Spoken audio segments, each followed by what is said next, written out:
శోభన్ బాబు గారిని in real life చాలా మంది చూడలేదు ఈ తరం జనరేషన్ వాళ్ళు. ఇన్ఫాక్ట్ నేను జర్నలిస్ట్ అయిన నాకు కూడా చూసే అవకాశం కలగలేదు. Is he so handsome? Very handsome. అంటే in person yeah very handsome. Like of course Krishna garu కూడా వెరీ హ్యాండ్సమ్. Very handsome. నేను కృష్ణ గారు భయంకరమైన ఫ్యాన్. యా కృష్ణ గారు ఆల్సో వెరీ హ్యాండ్సమ్. స్టిల్ ఇప్పుడు కూడా ఆయన గ్లో. శోభన్ బాబు గారు ఇస్ వెరీ కృష్ణ గారు తక్కువ మాట్లాడతారు. ఈజ్ హ్యాండ్సమ్ బట్ తక్కువగా మాట్లాడతారు. శోభన్ బాబు గారు ఆయన హ్యాండ్సమ్, ఆయన చార్మింగ్ ఆల్సో. చార్మింగ్ అంటే అంతే. He knows how to speak to a women. Oh really? So అందరూ they really look up to him. Heroines అంటే ఎంత వరకు అంటే they go and share all their problems to him. అందరు heroines మా ఇట్లా జరిగిందండి, మా ఇంట్లో ఇట్లా అన్నారండి, మా అమ్మ ఇట్లా అన్నారు, మా నాన్న ఇట్లా అన్నారండి, మై బాయ్ ఫ్రెండ్ అని ఆయన ఒక్కసారి వచ్చి చెప్పాడు.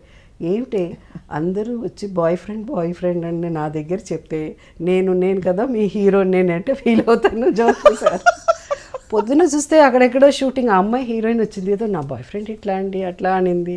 ఇంతకుముందు ఏదో బాయ్ ఫ్రెండ్ అని, మీ బాయ్ ఫ్రెండ్ గొడవలేంటి అసలు అందరూ ఆయనకే చెప్పేవారు.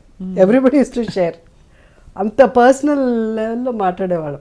Use to make them so comfortable. అంటే అంత కంఫర్ట్ ఇచ్చేవారు. Used to give good advice and very nice. అలాగా ఇప్పుడు ఈ మధ్య కాలంలో వచ్చిన ఫిల్మ్స్లో of course Prakash Raj garu one of the finest actors in the last 2 decades అనుకోవచ్చు. ఆయన మీరు మీ కాంబినేషన్ చాలా బాగా కుదిరిందని చెప్తున్నారు. శతమానం భవతి. అంటే చాలా సినిమాలు మేము బొమ్మరిల్లు అయితే అసలు ఆ సీన్ ఇంకా కళ్ళ ముందు మెదులుతుంది. కొత్త బంగారు లోకం, బొమ్మరిల్లు, సీతమ్మ వాకిట్లో and so lot of movies. Even అమ్మ నాన్న తమిళమ్మాయి మేము ఇద్దరం యాక్ట్ చేసాం. అంటే చాలా ఇదేంటంటే అందరూ మనకు పరిచయం అయిన వాళ్ళు, అందరితో బాగా మాట్లాడతాం సెట్లో. అంటే నేను అందరితో జోవియల్గా. కృష్ణ గారు అంటేనే భయం, ఎందుకంటే maybe because of my uncle అనో లేకపోతే ఏంటో కొంచెం ఆ డిస్టెన్స్ ఉండేది. మిగతా వాళ్ళతో ఆయన అట్లా అందరితో బాగా సరదాగా మాట్లాడేసాను. ఈవెన్ రామారావు గారితో కూడా మాట్లాడతాను. ఇంకా నా కృష్ణ గారితో తక్కువ మాట్లాడతాను, కానీ రామారావు గారు అంటే ఒక భయం. అంటే మెయిన్ థింగ్ ఏంటంటే ఆ ఏజ్ డిఫరెన్స్. అండ్ మరీ బిగినింగ్లో మరీ 14-15 yearsకే ఆయనతో యాక్ట్ చేయడం మొదలుపెట్టాను. సో అట్లాంటి రామారావు గారితో కూడా తర్వాత బాగా మాట్లాడేదాన్ని. చాలా గ్యాప్ ఉండేది కదా మ్యామ్ మీకు రామారావు గారికి న్యాచురల్లీ. బట్ మీకు 15-16 years అప్పుడు ఎలా ఆయన చూస్తే ఆనెస్ట్గా ఎలా ఏమనిపించేది?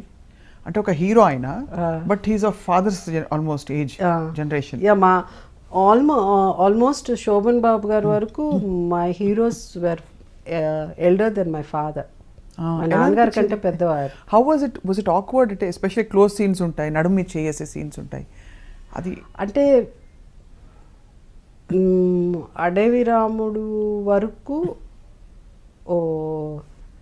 అంటే నేను I was very open about my, నువ్వు ఎవరితో మాట్లాడకూడదు, ఎవరికి ఏం చెప్పకూడదు అని అంటారు కదా. ఇప్పుడు హీరోయిన్ నన్ను వెళ్ళగానే సెట్కి వెళ్ళి మాట్లాడి నమస్కారం పెట్టాలి, ఇట్లా చేయాలి, నువ్వు ఏదున్నా ఏదైనా మాట్లాడితే ఏం చెప్పు, మా అమ్మతో మాట్లాడు, మా నాన్నతో మాట్లాడు అని చెప్పాలి, ఏం మాట్లాడకూడదు, నవ్వుతే నవ్వాలి, ఎక్కువ నవ్వకూడదు, ఇలా చెప్పేవారు.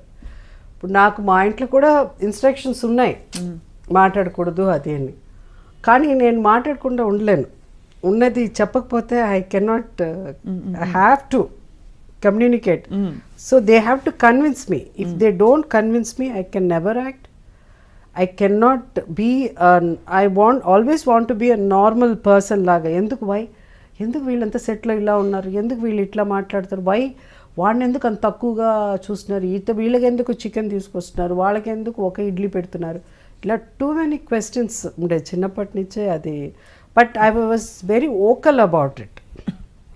అందుకని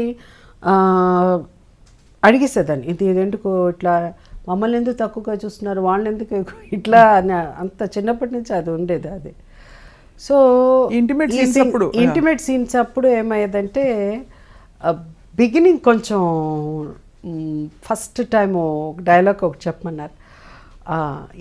ఎందుకో తెలుసా రాత్రంతా నువ్వే నా కల్లో వచ్చావు అని నేను చెప్పాలి.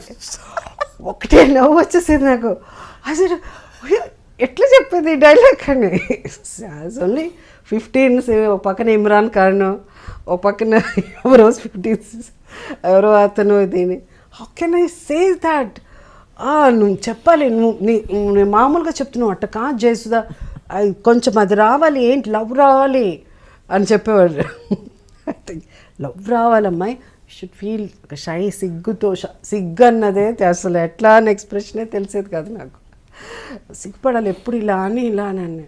నువ్వు చెప్పలే రాత్రంతా నువ్వే కల్లా వచ్చావు తెలుసా అని నువ్వు అట్ట చెప్పేదాన్ని నేను. అట్లా అంతా చెప్పకూడదు, సిగ్గుతో తల ఇలా అని కొంచెం కళ్ళు ఇలా పైన పెట్టి అలా చెప్పాలంటే నాకు ఒకటే నవ్వు వచ్చేది. నవ్వుకుని మళ్ళీ వచ్చి పక్కన తీసుకెళ్ళిపోయి చెప్పాడు, అట్లా నవ్వకూడదు, నువ్వు షుడ్ నాట్ లావ్. How can I tell that dialogue? నువ్వు యూ హ్యావ్ టు టెల్ చెప్పు. అట్లా చెప్పించేవారు.